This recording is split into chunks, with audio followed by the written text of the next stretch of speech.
जय जिनेन्द्र। जो अपना टॉपिक चल रहा है उसी में सम्यक दर्शन के बारे में हम जानते हैं। अब सम्यक दर्शन के गुण, सम्यक दर्शन का खास कारण, उसका स्वभाव, ये सब चीज़ों को हम जानेंगे। आज का जो सब्जेक्ट है वो है आप्त स्वरूप। एक शब्द है ये आप्त। आप्त का अर्थ होता है जैसे आत्मजन, आप्तजन, जैसे हम हमारे अपने लोग। तो आप्त स्वरूप का एक ही अर्थ होता है हमारा अपना खुद का स्वरूप। आप्त स्वरूप को जानेंगे तो सम्यकत्व बहुत अच्छे से हमें समझ में आ जाएगा। धर्म का मूल, जो भी धर्म, जैन धर्म हो, कोई भी धर्म, धर्म है पालन। धर्म एक पालन की क्रिया होती है, लेकिन उसका मूल क्या है ये हम जानेंगे। धर्म का मूल क्या है? हर एक धर्म की क्रिया अलग अलग होगी। क्रिया अपनी अपनी अलग हो सकती है, धर्म के लोग अलग हो सकते हैं, उसके सोच अलग हो सकती है, लेकिन हर एक का मूल एक ही होता है। जैसे पाप मूल अभिमान, पाप का मूल क्या है? तो अहंकार। इसी प्रकार धर्म का मूल आप्त है। आप्त, आप्त का अर्थ है स्वयं, आत्मा, परमात्मा, वही है धर्म का मूल। किसी भी व्यक्ति को अपने आत्म स्वरूप में कोई भी कचाश अगर बाकी रह गई तो आप अपना स्वरूप प्राप्त नहीं कर सकते। आत्मा कैसा होना चाहिए? उसका मूल ही धर्म है, उसका मूल ही आत्मा का स्वरूप जानना है। वो है निर्दोषता। 3 मुख्य गुण है उसके। ये 3 गुणों को हमें याद रखना है बस। बहुत सिंपल बात है। हमारे आत्मा में निर्दोषता होनी बहुत जरूरी है। निर्दोषपना, कोई भी दोष नहीं, कोई भी जानबूझ के पाप की क्रिया करने का भाव नहीं। बिल्कुल निर्दोष होकर हमें अपने आने वाले सभी कर्मों को अब भोगना है। दूसरा है सर्वज्ञपण, सर्वज्ञता। सर्वज्ञता का मतलब है कि हर एक चीज का जानना, ज्ञान। सर्वज्ञ का अर्थ है हर हर प्रकार का ज्ञान, स्वयं का ज्ञान। अगर हम आत्मा को जान पाए तो सर्वज्ञ में हम पहुंच सकते हैं। उसके बाद है परम हितोपदेश। ये 3 गुण है। फिर से बोल रही हूँ, निर्दोषता, उसके बाद है सर्वज्ञता, और तीसरा है परम हितोपदेश। परम हितोपदेश का अर्थ है कि सबका सुख हो, सबका हित हो, सुख भी नहीं, सबका हित हो, ऐसा ही उपदेश। ये 3 अगर आ जाए तो हमें समझना है हमारे अंदर सम्यक दर्शन या सम्यक तत्व आ चुका है। तीनों को जरा एक बार थोड़ा सा डिस्क्रिप्शन से देख ले। निर्दोषता का अर्थ है आपके अंदर कोई भी छल कपट ना हो, आप किसी की भी पीड़ा में वृद्धि ना करो, जानबूझ के भी वृद्धि ना करो, गलती से भी वृद्धि ना करो। किसी को कष्ट, किसी को पीड़ा, किसी को गुस्सा दिलाना, ये सारा निर्दोषता नहीं है। निर्दोषता ऐसी होनी चाहिए कि आपको पता ही ना हो और आपसे कोई गलती हो जाए। जानबूझ के तो गलती होगी ही नहीं। निर्दोषता में कभी भी गलती कहलाएगी ही नहीं। अगर कोई साधु रास्ते पे चल रहा हो, उसके पैर के नीचे कोई भी जीव आकर मर जाए तो वो निर्दोष, उसकी क्रिया निर्दोष हो जाएगी। प्राणातिपाती की क्रिया है, लेकिन वो बिल्कुल निर्दोष हो जाएगी। उसने जानबूझ के कुछ नहीं किया है, उसने पूरी कोशिश की है कि मैं किसी भी जीव को ना मारूं, तो वो हर एक जीव को बचाने की वो कोशिश करेगा ही करेगा। दूसरा है सर्वज्ञता, हर एक चीज का जानना, ज्ञ, सर्वज्ञ, हर एक चीज को जानना। आत्मा क्या है, वो कैसे बंधा हुआ है, कैसे उसकी मुक्ति होगी, ये एक पूरा प्रोसेस है जो एक जीव मोक्ष तक पहुंच सकता है। उसको जानना ही सर्वज्ञता है। उसके बाद तीसरा गुण है परम हितोपदेश। मतलब हर एक आप उसका उपदेश भी ऐसा ही होगा। अगर वो किसी को कोई बात समझा रहा है, बता रहा है, तो उसकी पूरी प्रक्रिया ऐसी होगी कि वो जो कुछ भी कहे उसमें सभी का हित ही हो। उसके मुंह से निकले हुए शब्दों में से किसी का भी अहित ना हो पाए। ये सम्यक दृष्टि जीव के गुण होते हैं। मुख्य तीन गुण, ये मुख्य तीन गुण। अगर ये तीन गुण आ गए तो आपको समझना है कि आप में धर्म का मूल आ चुका है। धर्म का मूल ही है आप्त। आप्त में मैं आत्मा भी आ गई, आप्त में परमात्मा भी आ गए। ठीक है, तो आत्मा और परमात्मा का संयोग ही हमारा धर्म है, जीव का धर्म है। तो ये जीव जब अपने धर्म का पालन करे तब वो बिल्कुल निर्दोष होना चाहिए, तब वो बिल्कुल परम हित उपदेश कारक होना चाहिए, हर एक व्यक्ति के हित में सोचने वाला होना चाहिए, और उसको सर्वज्ञता होनी चाहिए। उसे ये पता होना चाहिए कि कौन सी क्रिया से पाप बनेगा, कौन सी क्रिया से मैं मुक्त हो पाऊंगा। जब उसे पता ही नहीं है कि कौन सी क्रिया में पाप है या ये क्रिया में वो जो कर रहा है, वो जो सोच रहा है, उसमें उससे उसके पाप बनेंगे, तो ये बिल्कुल भी बेकार बात है। ये जानने के बाद वो सम्यक दृष्टि भी नहीं रहेगा और मुक्ति की तरफ भी नहीं जाएगा। तो आप में ज्ञान का होना बहुत जरूरी है, बराबर। अब हम ये करेंगे कि आपने ये सब तो जान लिया कि आत्मा कैसा होना चाहिए, लेकिन जो जो धर्म को बताने वाले शास्त्र हैं वो कैसे होने चाहिए। आज हम एक सब चीजों को देखेंगे कि एक सम्यक दृष्टि जीव को कहाँ कहाँ जाना चाहिए और वो कहाँ कहाँ जा सकता है, कहाँ कहाँ जाके सोच सकता है। तो एक चीज सबसे बड़ी जरूरी ये है कि शास्त्र भी ऐसा होना चाहिए। शास्त्र के भी कुछ गुण कहे गए हैं, अब वो हम गुण की बात करेंगे। शास्त्र ऐसा होना चाहिए कि जिसका कोई भी वादी प्रतिवादी, मतलब जो ऑपोजिट व्यक्ति, उसका उल्लंघन ना कर पाए। शास्त्र में कहीं से भी थोड़ी सी भी कचास नहीं होनी चाहिए। शास्त्र के वचनों में कोई गलत नहीं होना चाहिए। अगर गलत हो गया तो सामने वाली व्यक्ति आपके शास्त्र को झुठला कर चली जाएगी। इसका अर्थ ये हो गया कि आपके जो धर्म, जो सर्वज्ञ का धर्म है, उसके शास्त्रों को सत्य और प्रामाणिक होना चाहिए। ऐसा उसमें वचन होने चाहिए कि जिसका कोई तोड़ ही ना भोग कर पाए, जिसको कोई काट ना पाए, जिसको कोई तोड़ ना पाए।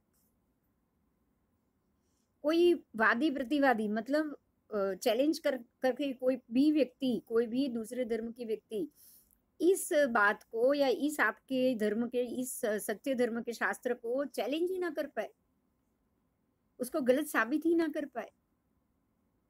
जो धर्म के शास्त्र को गलत साबित कोई नहीं कर पाया तो समझ लो वही धर्म सम्यकत्व का धर्म है। क्योंकि जो सच है वही वही उसका ही कोई गलत तोड़ नहीं निकलता। जो असत्य है वो तो गलत साबित हो ही जाएगा, लेकिन सत्य कभी भी गलत साबित नहीं हो सकता। तो इसमें एक दूसरी बात से भी इसको समझेंगे, प्रत्यक्ष और प्रमाण। प्रत्यक्ष से भी उसमें विरोध न आना चाहिए, प्रमाण से भी उसमें विरोध नहीं आना चाहिए, और अनुमान से भी उसमें विरोध नहीं आना चाहिए। अगर आप कोई चीज का लॉजिक भी लगाओ ना तो भी उसको आपको जवाब शास्त्रोक्त विधान से सही ही मिलना चाहिए। ऐसा ही शास्त्र सम्यक दृष्टि माना जाएगा। वस्तु का, अब देखो शास्त्रों में हर एक पदार्थ, जगत के सभी पदार्थ का निरूपण होता है, प्रत्येक शास्त्र में होता है। क्योंकि जगत को जानना ही तो मोक्ष मार्ग का अधिकारी माना गया है। तो वस्तु का स्वरूप, जगत के सभी वस्तु का स्वरूप जैसा हो वैसा ही, जो जैसा हो वैसा ही उसमें उपदेश किया हुआ होना चाहिए। उदाहरण में देना चाहूंगी, तत्व, अग्नि तत्व जो कभी नाश नहीं होता। अगर वो जल भी गया, तत्व खत्म भी हो गया, तो वापस अग्नि तत्व बन के ही वो उत्पन्न होगा। अग्नि कभी जल नहीं बन सकता, जल कभी वायु नहीं बन सकता। अगर अग्नि जल बन सकता ना, तो वही अग्नि पानी में जाने के बाद भी वो जल रहता, वो अग्नि रह ही नहीं पाता। अगर जल अग्नि बन जाता ना, तो एक अग्नि को बुझाने के लिए आप कितना भी पानी डालो, वो अग्नि बन जाता, अगर वो बन सकता तो अग्नि बुझता ही नहीं किसी से। ये प्रमाण है, ये सत्य प्रमाण है। तो जो शास्त्र ये कहे कि अग्नि तत्व या जल तत्व में सम्मिलन कभी नहीं हो सकता, हर एक तत्व अपने तत्व को कायम करके रहता है, वो उसको दूसरे तत्व में अपने आप को सम्मिलित कभी नहीं करता। तो वस्तु का स्वरूप जैसा है वैसा ही रहता है। ऐसा उपदेश जो शास्त्रों में होगा वही शास्त्र सच होगा। फिर जीवों को जो हितकारी हो और कुमार्ग का निषेध करने वाला हो। शास्त्र में शराब पीना सही है ऐसा लिख दिया तो वो कुमार्ग जाने वाला हो गया, ऐसे शास्त्रों का निषेध है। शास्त्र में अगर हिंसा लिख दी, जैसे कि अलग कौम के वाले लोगों को मारना ही चाहिए, काफिरों को मार के खत्म कर देना चाहिए, ऐसे मुसलमान के कुरान और वो सब में लिखा हुआ है। तो ये सब चीजों को हमें अपनाना ही नहीं है, किसी भी स्वरूप में नहीं अपनाना है, क्योंकि उसमें कुमार्ग का निषेध भी नहीं है और सर्व जीवों को हितकारी भी नहीं है। जो शास्त्र ये बताए कि सब जीव एक समान है, फिर वो चींटी का जीव हो या हाथी का जीव हो, सब जीवों को एक समान पीड़ा होती है। अगर कोई ये समझा रहा है तो हमें समझना है कि भाई जीव तो हर एक प्रकार का, तो ये जीव जरूर, ये शास्त्र जरूर हिंसा का विरोध करने वाला है और अहिंसक बन के जीने वाला है। तो ये सत्य हो गया ना, ये हितकारी हो गया, ये सभी जीवों के लिए हितकारक हो गया। तो आज हम ये जानेंगे कि सम्यक दृष्टि जीव का धर्म क्या होता है, उसके शास्त्र कैसे होते हैं। अब शास्त्र देख लिया, धर्म देखो, सुधर्म देख लिया, गुरु भी देख लेंगे। अब हम सदगुरु, सुधर्म तो आपने देख लिया, शास्त्र भी आपने देख लिया, अब हम सदगुरु देखेंगे। सुगुरु कैसे होने चाहिए। तो गुरु ऐसे होने चाहिए कि जो खुद ज्ञान तप 12 अभ्यंतर, मतलब 12 तप, 6/6 अभ्यंतर, 12 प्रकार के तप के पालन करता हो, अष्ट प्रवचन माता के पालन करता हो। अष्ट प्रवचन माता का अर्थ है धर्म का पालन, पंच महाव्रत धर्म का पालन, उसको पालने वाला, हर एक प्रकार से जीवों को अभयदान देने वाला गुरु ही सदगुरु होगा। क्योंकि सर्व जीवों को हितकारक जो बने, अगर सर्व जीवों को हितकारक शिक्षा आ गई ना, तो सभी जीवों को अभयदान सबसे पहले आएगा, क्योंकि हर एक जीव के हित में उसकी सुखाकारी आएगी ही आएगी।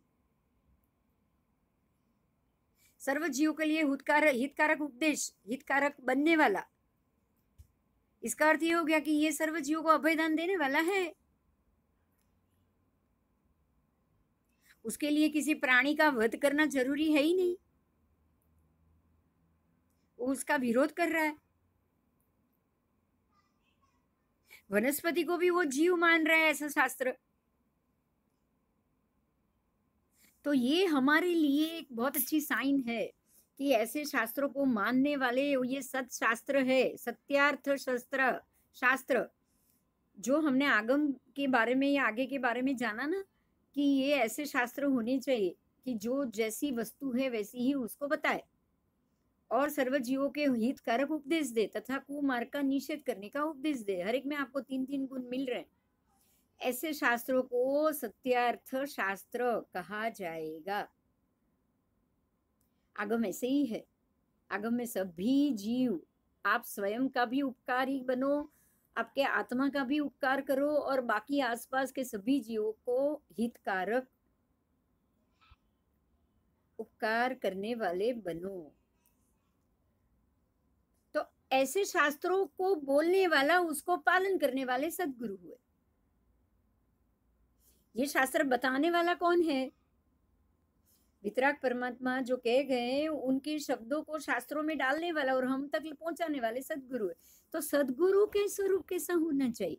सद्गुरु का स्वरूप में सबसे पहली बात यह आएगी कि जो अपनी पांचों इंद्रियों के विषयों को बिल्कुल संकोचन में रख पाए, अपनी इंद्रियों पे काबू करने वाला हो, अपनी विषयों की आशा को वश होने वाला ना हो, इंद्रियों की इच्छाओं को वश होके उसके पालन करने वाला, उसके अनुसार बिहेव करने वाला कभी भी सद्गुरु नहीं बन सकता। आप ये चीज देख सकते हो अन्य धर्मों में, उसके जो जो उपासक है अपने आप संसारी भी है, पति पत्नी का काफला भी है उनका, और बहुत सारे ऐसे साधुओं को तो अन्य स्त्रियों से अनाचार भी उन लोगों ने किए हैं, और ये सारी चीजें लोगों के सामने भी आई है। ऐसे कोई भी गुरु को हमें सद्गुरु नहीं मानना है। अगर हमें अपने में भी, जैन साधु में भी अगर कोई ऐसे साधु दिखाई दे, तो मेहरबानी करके हमें उनसे अपने आप को दूर लेके जाना ही जाना है। ये कलयुग है, ये काल गिरने वाला है, पड़ने वाला काल। ऐसे में ऐसे साधु भी मिल सकते हैं, ऐसे संसारी भी मिल सकते हैं, ऐसे लोग भी मिल सकते हैं। तो ऐसी कोई भी क्रिया में हमें नहीं जाना चाहिए, ऐसी कोई भी क्रिया से हमें दूर रहना चाहिए, क्योंकि संसार और संसार को विषयों के अधीन रहकर भोगने वाली व्यक्ति कभी भी ये संसार से मुक्त नहीं हो सकती। ना ऐसे किसी व्यक्ति को रहना है, ना श्रावकों को रहना है, ना चेलों को रहना है, ना शिष्य को रहना है, और ना ही ऐसे हमारे कोई भी गुरु को भी रहना है। तो सद्गुरु पता चल गया, और शिष्य भी मालूम पड़ गया आपको। शिष्य भी कैसा होना चाहिए, मतलब हर एक व्यक्ति को कैसा होना चाहिए। ऐसी इंद्रियों के अधीन हमें नहीं रहना है। संसारी हो, संसारी की लिमिट तक रहो। अपनी अपनी स्त्री या अपनी अपनी व्यक्तियों से आपने जो भी भोग करने की इच्छा की है, वहां तक की लिमिट तक रहो, बस, उससे आगे नहीं, है ना। स्वेच्छाचार, अनाचार, ये सब नहीं चलता।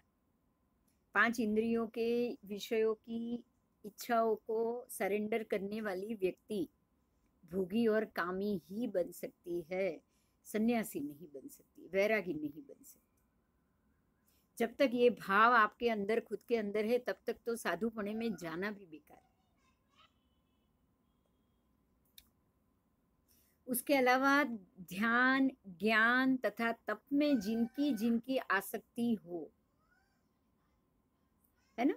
देखो ये दूसरा आया, सबसे पहले 5 इंद्रियों की विषयों को वश में होने ना होने वाले हो, ये एक सद्गुरु हुए। दूसरा, ध्यान, तप, साधना और ज्ञान में जिनकी आसक्ति हो, जिसका मन करता हो, जो ज्ञान ध्यान तप को छोड़ने का जिसका बिल्कुल भी मन ना करता हो, अपनी पूरे दिन की प्रवृत्ति में उसको ज्ञान ध्यान और तप के अलावा कुछ और सूझता ही ना हो, तब हो सकता है आप नहीं कर सकते। ध्यान की क्रिया भी हो सकता है कि आप नहीं कर सकते, लेकिन आप जितना कर सके उतना सब दोनों करना है। अगर आप तप नहीं कर सकते, आपको 1-1 घंटे के चौवियार होने ही चाहिए। आप 1 घंटा 2 घंटे का चौवियार तो कर ही सकते हो। मुट्ठी से पचखाई होता है वो, खाना खा लिया, मुट्ठी से दाणा अभिग्रह, मुट्ठी से पचखाई, 24 आहारम, असरम पाणम खायमम सैमम, अनर्थणा भगणम सजा कारणम महतर कारणम सवर्सम हत्यगणम पोसिरे। ये पचखान है, जो आप 1 घंटे 2 घंटे 3 घंटे आपने ये पचखान ले लिया, कोई नियत नहीं है कितने बजे का। जब भी खाना खाने बैठो 3 नौकर गिनो और पचखान छोड़ दो।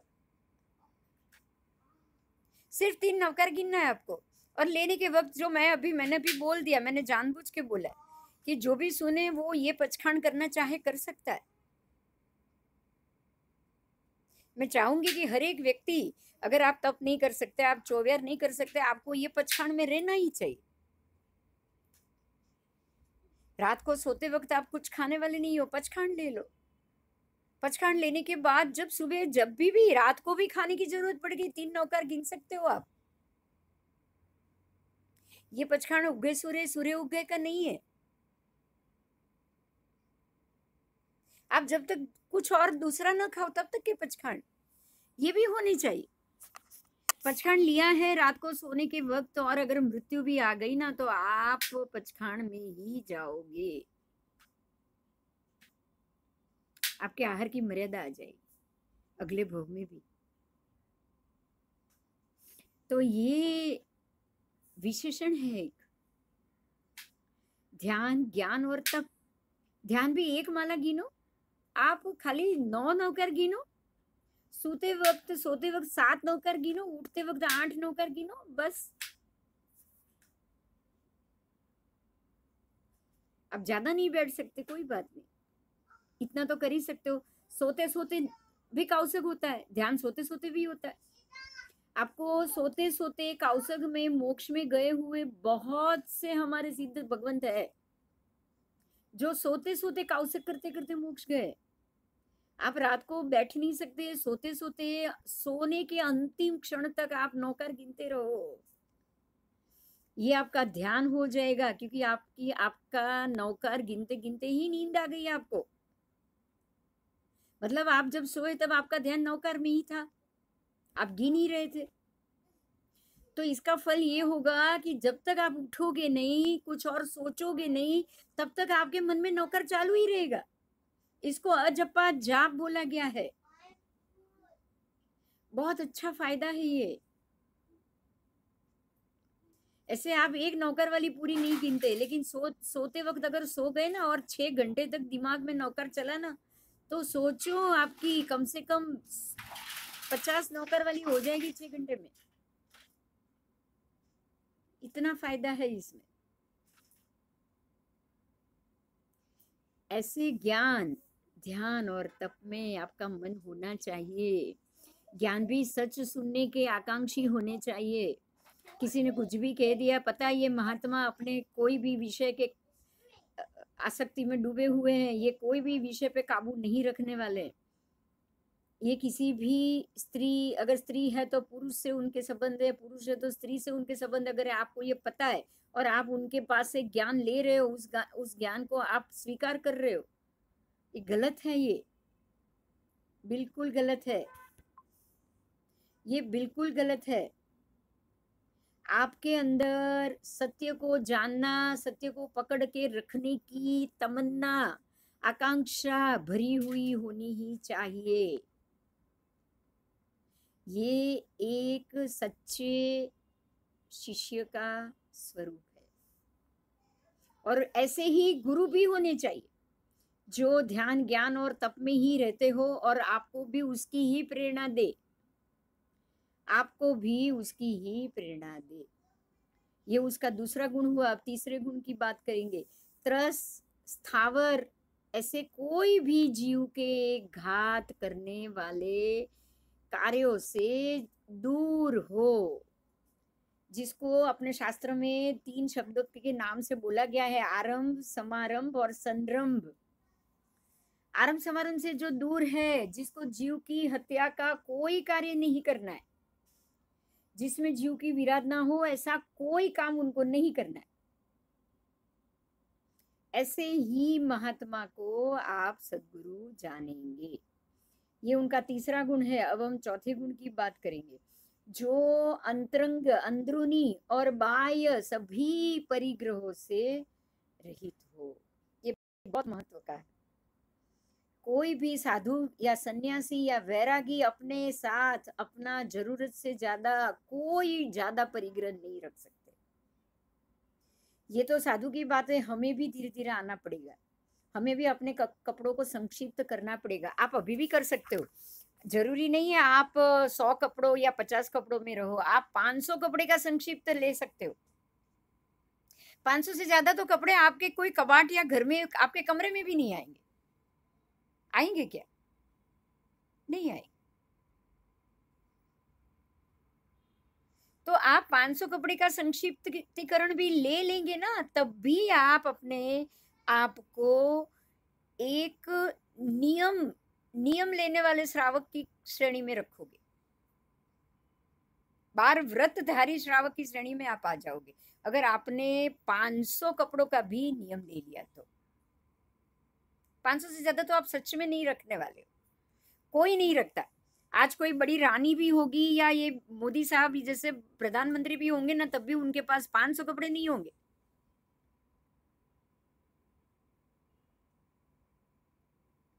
तो ये हो गया चौथा गुण। साधु के पास तो होते ही नहीं, 2 से तीसरी पैर नहीं होती, लेकिन हमारे पास तो होते हैं। हम श्रावक बार व्रतधारी बन सकते हैं। आप 500 जोड़ी कपड़ों का भी मान रखकर, नियम रखकर अपने आप को बार व्रत की श्रेणी में लेकर रख सकते हो। ठीक है, तो ये हो गया आपका चौथा गुण। तो जो ये 4 विशेषण सहित है वही गुरु प्रशंसा करने योग्य, उसकी स्तवना करने योग्य तथा उनके चरण करण सेवने के योग्य कहलाएंगे। आपको ऐसे ही गुरु के सानिध्य में रहना है, उनको अपना आइडियल मानना है, और जैसे जैसे वो जीने की कोशिश कर रहे हैं, हमें अपनी जो जो माइनस स्थिति है, हम अपनी जो जो वीकनेस है, हमारी आसक्ति है, उसको उनको देख देख के हमको दूर करनी। अच्छे गुरु सदगुरु को देखकर हम सत की तरफ जाते हैं। अगर आपने बुरे गुरु को ही देखा, कुदेव को ही देखा, कुधर्म को देखा, कुगुरु को देखा, इससे विपरीत है ये। अगर ये सारे विशेषण से विपरीत है तो वो कुदेव हो गए, कुधर्म हो गया, कुगुरु हो गए। अगर आपने उनको ध्यान में रखा तो आपको गिरने में और आपको पूरा संसार बढ़ाने में एक भव नहीं लगेगा, मुश्किल से। ये ध्यान रखने वाली बात। ठीक है, तो सदगुरु पता चल गया आपको, जो विषयी है, जो लंपट है, जो आसक्त है, जो आत्मज्ञान से विपरीत बहिरात्मा में, बाहर की दुनिया में लुप्त है, ऐसे सभी आप महात्माओं से या व्यक्तियों से आइडियल बनाने की जगह आप उन सबको अपनों से दूर रखोगे। इस चीज का आपको ध्यान रखना है। इसके लिए एक खास 14 प्रकार के परिग्रह कहा गया है। एक 14 प्रकार का अंतरंग परिग्रह है, अंदर के, हमारे अंदर के मन के 14 प्रकार के परिग्रह है, और बाह्य 10 प्रकार के परिग्रह। ये 24 परिग्रह है। ये 24 परिग्रह से महात्मा को भी दूर रहना है और हमको खुद को भी दूर रहना है। मुझे ऐसा लग रहा है कि हमें ये 24 परिग्रहों को जानना चाहिए। मैं उसके नाम लेना चाहूंगी, आप सुनो। उसके नाम के साथ साथ एक एक जो शब्द से उनका अर्थ होता है उसको भी हम जानेंगे। ठीक है, अगर आपको कोई चीज ना समझ में आए तो आप उसको वापस सुन के, लगे फिर से भी लगे तो आप मुझे सवाल करके बता सकते हो। तो ये अंदर के परिग्रह है, जो अंतरंग परिग्रह कहे गए हैं 14, मैं उसकी बात कर रही हूँ। सबसे पहला उसमें रहता है मिथ्यात्व, जो हम रोज पढ़ रहे हैं, रोज सुन रहे हैं। मिथ्यात्व सबसे बड़ा परिग्रह है, जिसको छोड़ने का हमें मन नहीं करता, और जो परिग्रह करके अभी तक बैठे, आज तक बैठे, तभी हम भटक रहे हैं। आज अगर इस जन्म में हमने उसको समझा है तो उसको सबसे पहले हमें त्यागना है।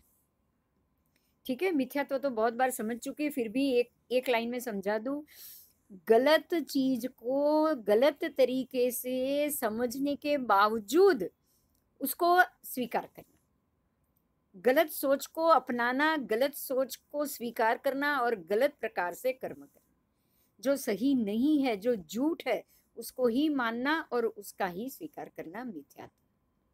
ठीक है, अब हम जाएंगे दूसरा परिग्रह।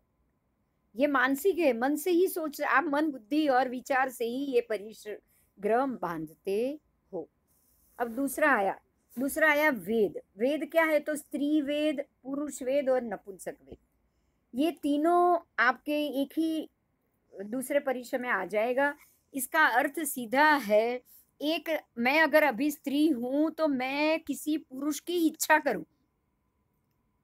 मैं किसी पुरुष की इच्छा करके उसका शरीर भोगने का मन बनाऊँ।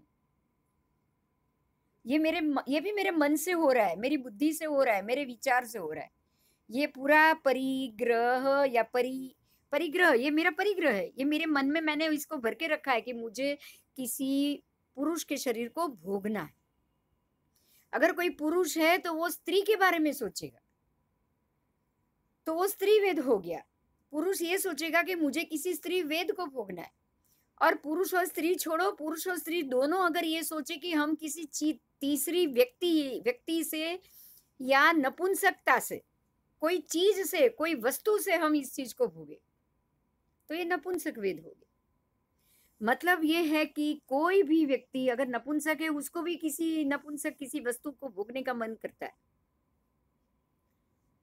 ऐसे भी स्त्री मिलेंगी जो किसी स्त्री को नहीं भोगेगी, नहीं, वो जो किसी पुरुष को नहीं भोगेगी, लेकिन वो किसी स्त्री को भोगेगी, तो स्त्री के लिए वो नपुंसक हो गया।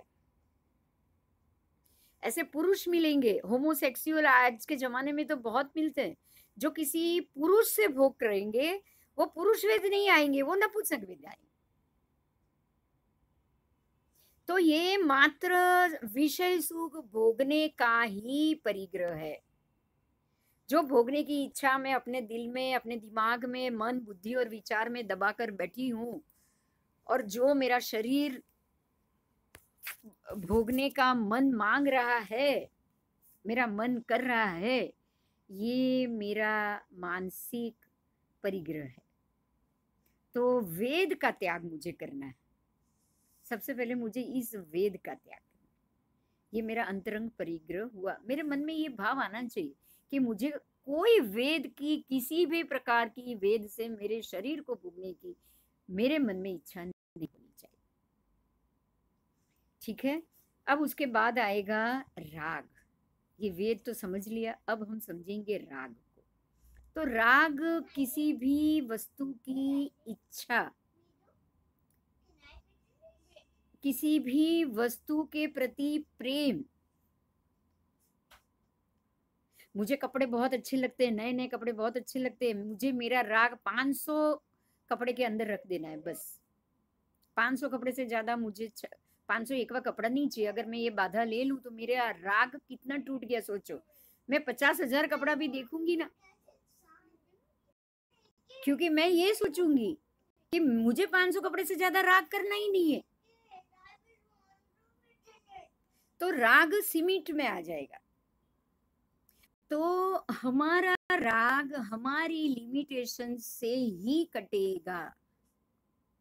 अगर हम अपने आप को एक लिमिट में रख लेते हैं, अपने आप को एक बंधन में रख लेते हैं, यही है, यही बात वो शादीशुदा लोगों को क्यों पर स्त्री गमन या पर पुरुष गमन के लिए मना किया है, इसका कारण यही है।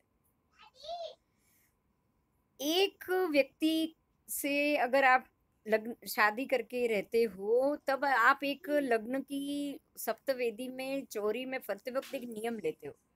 जो शादी के 7 वचन है ना, वो यही है कि मैं आजीवन इसी व्यक्ति को अपना जीवन साथी समझूंगी। तो आप एक लिमिट में आ गए, आप एक लिमिट में आ गए, आप उसी व्यक्ति तक सीमित रहे। कर्म का संजोग ऐसे खड़े हुए हो, और यदि अगर कोई और व्यक्ति भी अगर आपकी जिंदगी में आए हो, तब भी आपको अपने आप को एक वचन देना पड़ेगा कि मैं अपनी जिंदगी में इसी व्यक्ति तक के दायरे के तक मैं सीमित रहना चाहती हूँ। आप ये वचन ले लो, अपने आप को दे दो।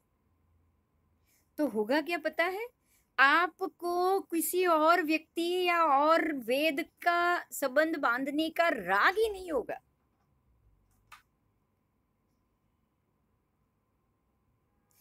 जिस दिन मैं ये तय करूं कि मुझे ये चीज ज्यादा नहीं चाहिए, तभी मेरे अंदर से वो राग जाए, नहीं तो नहीं जाए।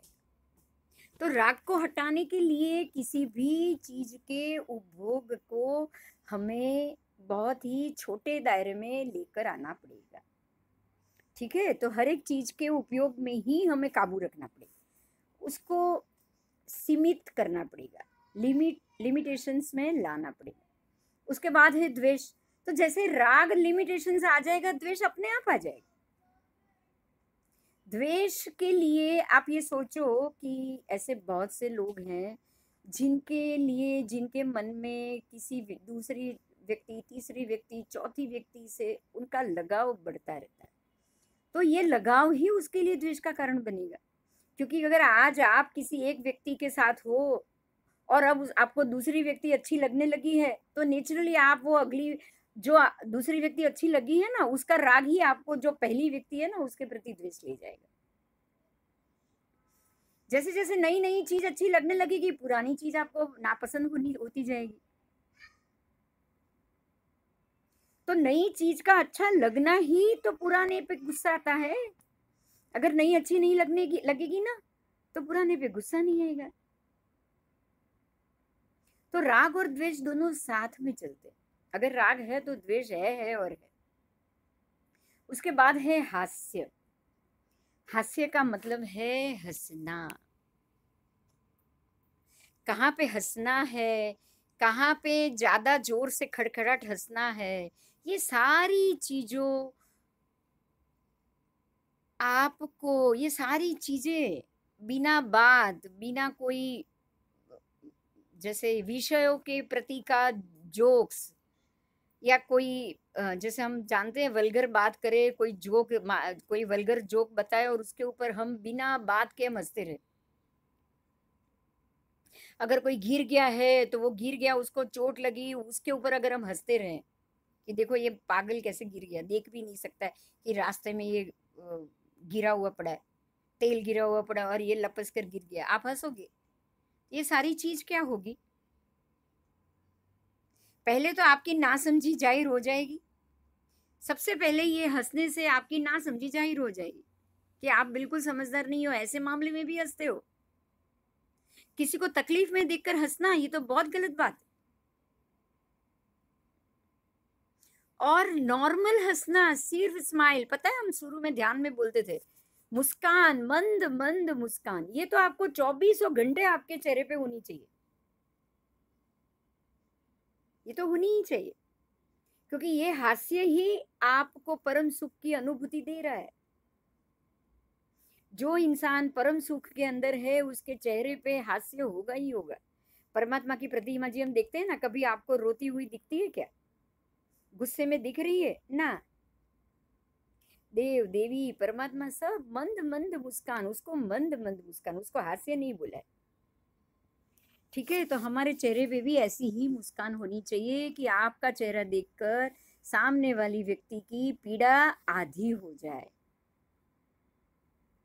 भगवान के सामने हम जाते हो तो हमारा अपना सारा, भगवान को जब ऐसे ही हंसते हुए देखते हैं ना, और हमारे अंदर जब पीड़ा या नफरत या दुख होता है ना, तब हम ये बोलते हैं कि आप कैसे सारी चीजों से छूट कर बैठ गए हो। आप बिल्कुल, जैसे हम बोलते हैं ना, गुजराती में एक वर्ड है लुच्चू। आप बहुत आप बहुत लुच्चे हो, हम यहाँ तक कह देते हैं। क्यों पता है? आप तो यहाँ से छूट गए और हमको ये परेशानी में डाल के बैठे। तब उनकी मुस्कान है ना, तब उनकी मुस्कान है ना, हमें ये लग रही है जैसे कि ये बड़ी चालाकी से हंस रहे हैं कि तू भोग दुख, भटक तू अभी भी, तुझे अभी भी समझ में नहीं आ रहा है कि यहाँ से कैसे बाहर निकलना है। ऐसी मंद मुस्कान होनी चाहिए, सामने वाली व्यक्ति की पीड़ा आधी कर। उनकी मुस्कान देखकर हमें भी लगता है कि हम क्यों यहाँ भटक रहे हैं, हमको भी ऐसे चले जाना है बस।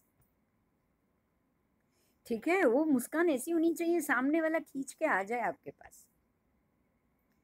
आपकी आधी तकलीफ मुस्कान हर लेगी, आप उसकी पूरी तकलीफ हर लोगे। ठीक है, उसके बाद है रति। रति का मतलब ही बिना सुख भोगे भी सुख की इच्छा करना। सतत मन में किसी के शरीर के भोगने की इच्छा को दबा के रखना, और वो मिलने वाला भी नहीं है, फिर तब भी आप दबा के रखते हो। इस चीज को ही रति कहा, ये सतत इच्छा से आपको बाहर आ जाना। अगर समय मिला, अगर कर्म से सामने वो सुख उत्पन्न हुआ और उस सुख को भोग लिया और उसके बाद उसको भूल गए बस। लेकिन बिना कर्म किए सतत पाप बांधोगे, ऐसा तो हमें नहीं करना है। ये गलत बात, ये गलत परिग्रह। जो कार्य आपको करना ही नहीं, आप कर ही नहीं रहे हो, वो सतत सोच के भी नहीं मुझे ये चाहिए, मुझे, मैं ऐसा ही सुख भोग रहा हूँ, मैं ऐसा ही सुख भोग रहा हूँ, ये तो गलत है। फिर भी आता है, मैं ये नहीं कहूंगी। देखो एक बात ध्यान से सुनना, कर्म का भोग जब खड़ा होगा तो ऐसा ही होगा। आप किसी भी व्यक्ति से मानसिक रूप से अटैच हो सकते हो, उस व्यक्ति के बारे में आप सोच सकते हो, क्योंकि ये कर्म की परंपरा है।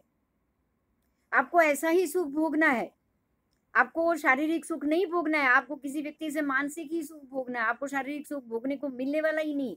आपने ऐसा कर्म बांधा होगा तो वो तो उपस्थित होगा ही होगा।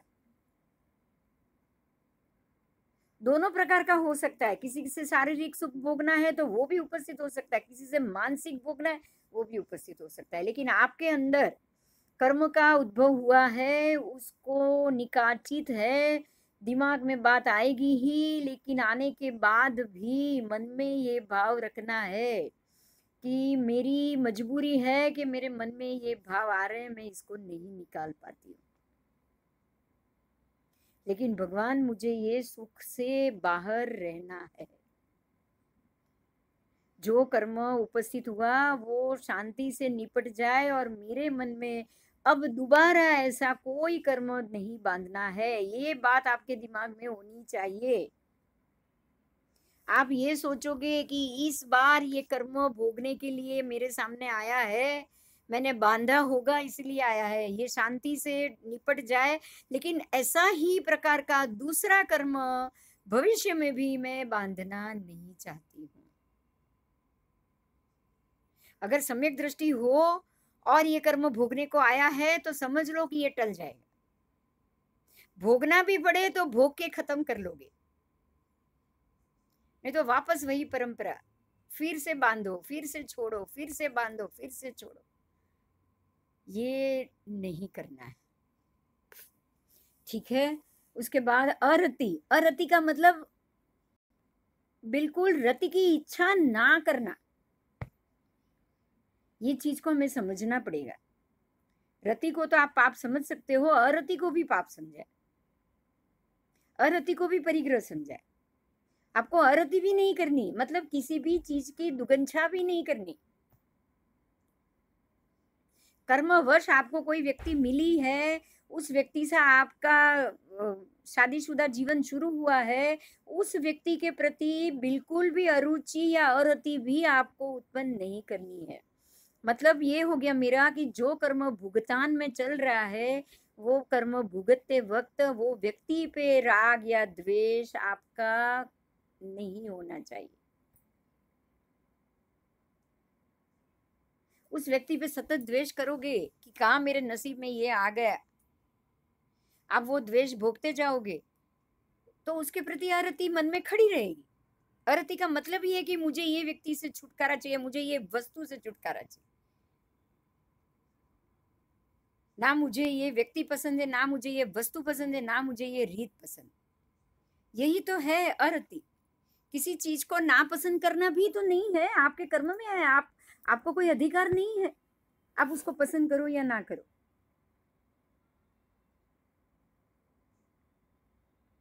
कर्म जब अपने आप भुगतने के भुगतान पे आएगा ना, तो अरति की ना, तब भी आप नया कर्म बांधोगे। क्योंकि आपको आपको कुछ नहीं करना है। एक चीज याद रखो, अभी कर्म के भुगतान के वक्त सम्यक दृष्टि को कुछ नहीं करना है। जो सामने आए उसको सम होके शांत होके भोग के खत्म करना है। अब मुझे दोबारा ये नहीं चाहिए।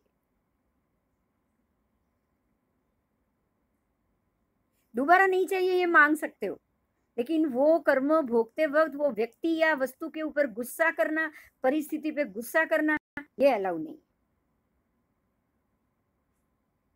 अगले जन्म में, दूसरे जन्म में ऐसा कुछ नहीं चाहिए, आप जरूर मांग सकते। ठीक है, आगे चलेंगे। मेरे ख्याल से बस रति हरति 7 हुए हैं। 7 के बाद हम आने वाले क्लास में बोलेंगे। फिर भी मैं एक बार नाम बोल लेती हूँ 14 को, क्योंकि नाम को हो सकता है कि अगर कोई ये वीडियो आज देखे और कहीं उसको उसके लिए ये अधूरा ना रह जाए। आगे के मैं नाम बोल लेती हूँ। शोक, भय, जुगुप्सा, क्रोध, मान, माया और लोभ, ये 14 प्रकार के अंतरंग परिग्रह हुए। बाकी के 7 परिग्रह हम अगले क्लास में। ध्यान का समय हो रहा है, 3:52 हो चुके हैं, 4 बजे हमें ये बंद करना है, तो अभी प्राणायाम शुरू करें।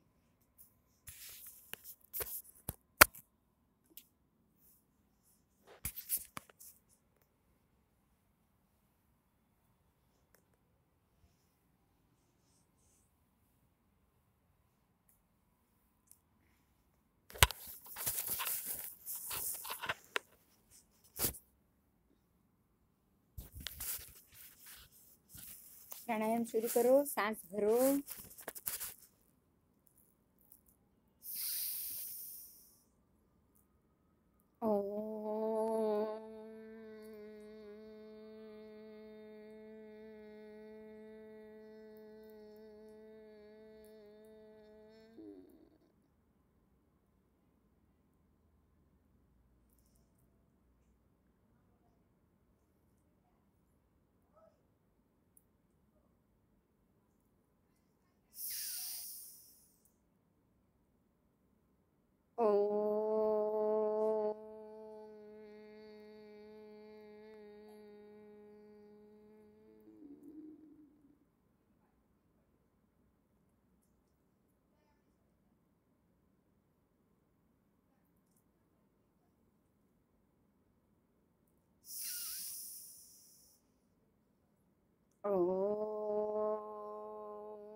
Do it me.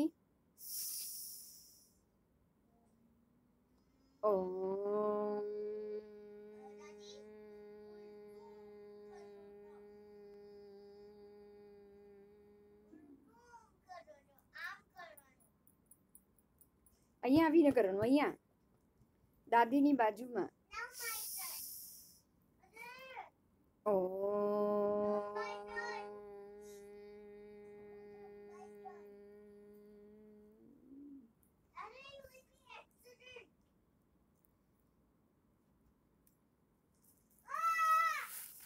शांत हो जाइए,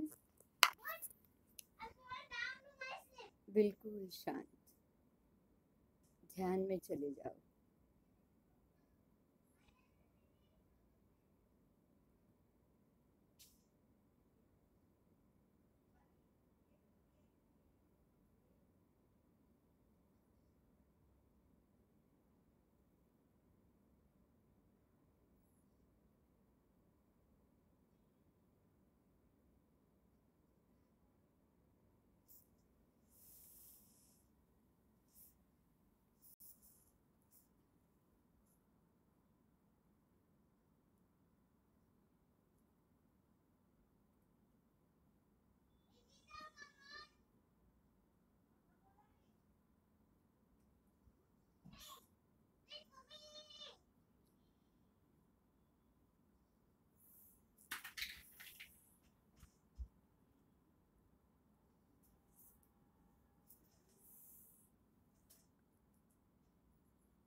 शनै बिल्कुल चुप, देखिए चुप था, चुप एकदम।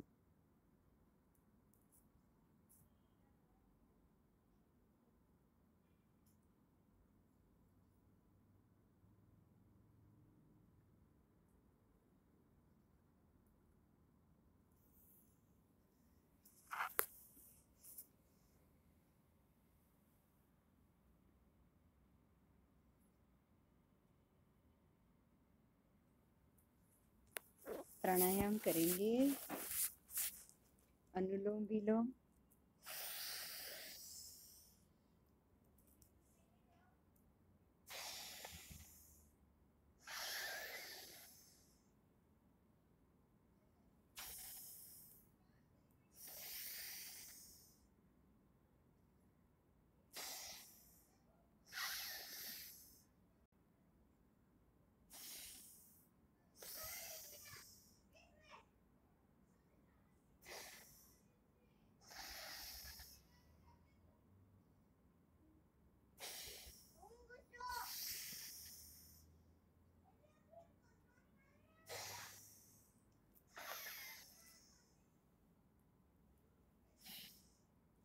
भ्रामरी प्राणायाम, सांस भरकर आंख नाक कान सब बंद।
एक्सरसाइज,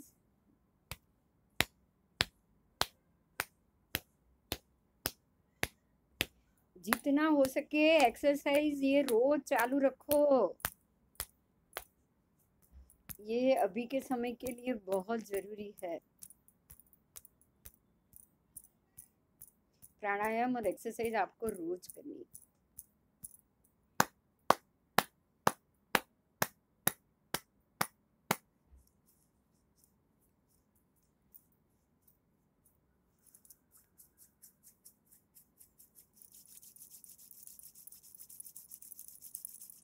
आंखों पे लगाइए।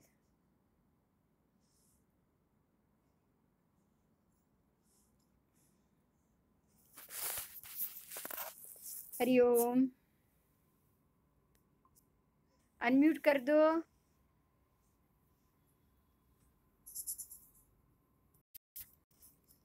आप अनम्यूट कर सकते हो सब। बोलो, किसी को कुछ पूछना है? सारे लोग कर रहे हो, सारे लोग कर।